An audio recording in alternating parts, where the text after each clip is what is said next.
So I'm a parent. I have 3 young children, one with additional support needs, and I'm just curious what the plan means for me and for my family.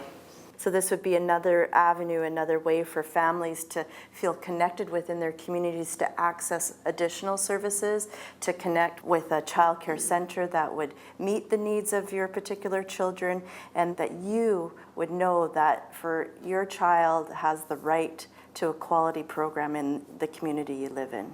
And if you're a family that's currently using childcare services, it means as soon as a government adopts this plan, your fees would go down to $10 a day for full-time care, right?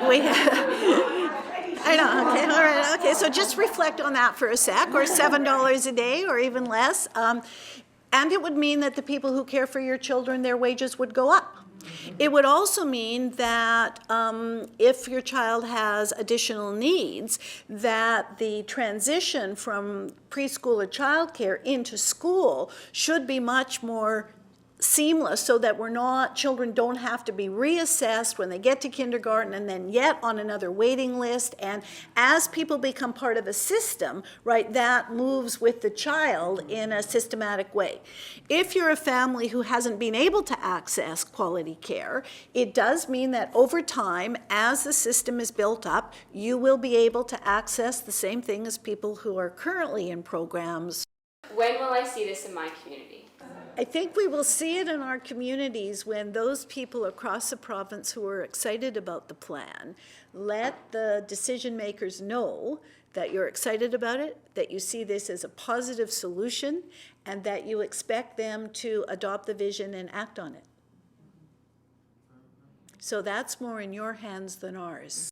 Sometimes when I'm out in the community or doing media and talking about childcare issues, there seems to be a response, and often it's from men who will call in to shows or will ask me directly, well, my wife stayed at home to raise my kids, why should I pay taxes now to support you to go to work? And I'm curious what your answer would be to that. You know, over 70% of women are in the workforce now in BC alone, so that has changed from previous years. So there needs to be a support system to help those women to be in the workforce. I was a working mother, and my child, we were lucky enough to find quality childcare, and I also raised my child. So we have a variety of approaches to raising children, and children have never been raised in complete isolation. So I think, first of all, we want to say to people who have that view that the families who enrich their children's lives through quality childcare program are raising their children. The second thing is that our plan supports a broad range of services for families, including services that are publicly funded, as they should be, that are available to families with a parent at home full-time, and that we hope and trust they use regularly. The park system, the libraries, the parent resource programs, the healthcare system. And so we don't see this as an either-or. Finally, our program, the program that we're proposing is voluntary, so that while it is every child would have a right to participate, it is up to families to decide whether or not they want their child to participate, and if so, what kind of program best meets their needs.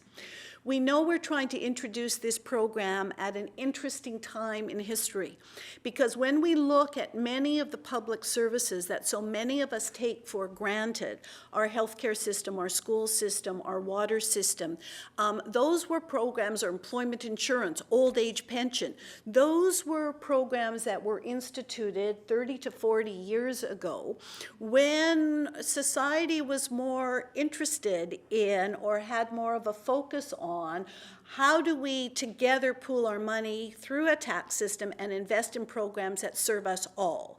Childcare didn't make it onto the agenda now, and we are putting it forward as one of the only first new social programs that we're calling for in an era when that is a big challenge. So we're aware of the challenge, but this is not about pitting mothers who stay at home against mothers who are in the labor force.